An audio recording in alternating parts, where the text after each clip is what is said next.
If you are alone at night and hear your name on a walkie-talkie you left on, will you answer?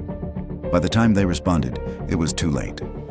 In 2001, a father in Los Angeles said his son heard his name on his toy walkie-talkie at night.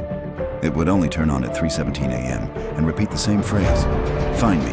The father threw it away, but the next day it was working again in the kitchen. One night, a recording of your father's childhood voice started playing on the radio. The next day, a strange metallic smell wafted through the house.